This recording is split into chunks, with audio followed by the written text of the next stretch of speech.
And today we have proof again that I am a very lucky ducky who is rich in friends, even if I don't have money in my pocket or my bank account most days.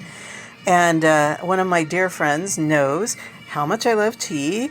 You know, not that I need any more tea, but I always want more teas. And I want to try all the teas, and she knows how much I love Scotland and the UK. So she sent me a goodie pack of Edinburgh Scottish Collection, which is a tea sampler, and from Edinburgh Tea Company, and Brodies famous Edinburgh tea. I would like to try several of their teas, but this is one of their well-known ones. So then we have the famous Taylors of Harrogate, very proper green teas and fruit-infused teas. So I'm obviously not going to try them all today. Today I am going to dig into the Brodies, famous Edinburgh tea. It's a quality black tea, oh my. So this is a really old tea company. One of my things that I've realized is I don't know, I think it was, I have to credit Harney and Sons for helping me realize that not all black tea tastes like Lipton.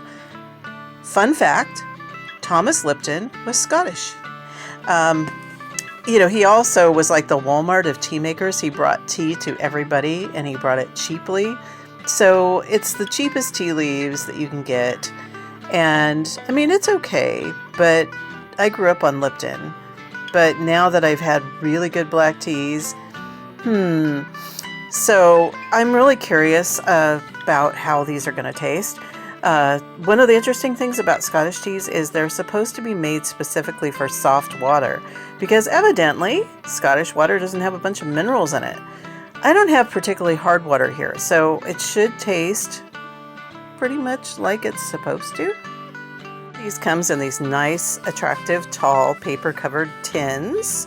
It gives you directions on how to make it. Ingredients, black tea. That's always a dubious thing because you know it's a blend and you have no idea what they've decided to put in here. I think these retail for about $10 or $12, but they've got 50 tea bags in them. So that's pretty generous. So my thought, it's probably not going to be the best tea. I mean, as far as like snotty, perfect cup of tea. Pardon my accent. It's bad, I know.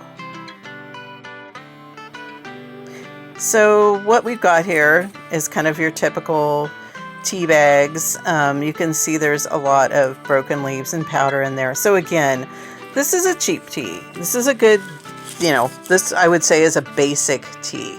Nothing fancy here. Like I said, if you're paying $10 or $12 for 50 tea bags, what do you expect? But we're going to try it anyway. And I've got my breakfast for dinner again. Look at all this gorgeous fruit. Bagel.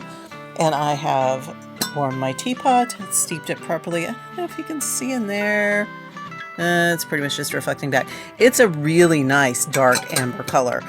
And I did try some before I added milk to it. And I kind of went, Lipton. But we will see what this is like. Okay, with milk and sugar in it, and you can see I'm fairly generous with milk. It's actually very nice, and I could see this as like a daily tea.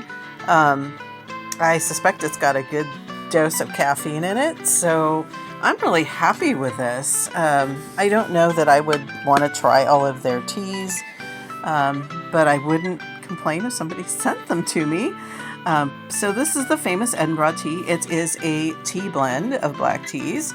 And a pretty inexpensive one at that, especially for what you get. If you like an everyday type of black tea that is inexpensive, I would say this would definitely fill the bill. Holds up very, very nicely with cream and sugar. It definitely brings out the flavor a little bit more. So yeah, I would say keep calm and drink some Brodie's Edinburgh tea.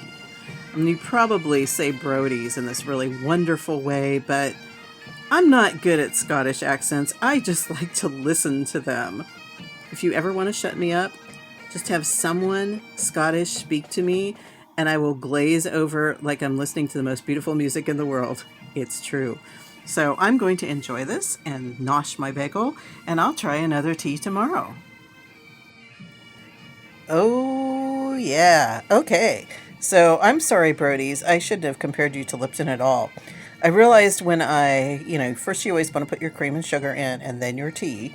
I realized that once I let it sit a little bit and let the flavors all come together, it's really actually quite nice.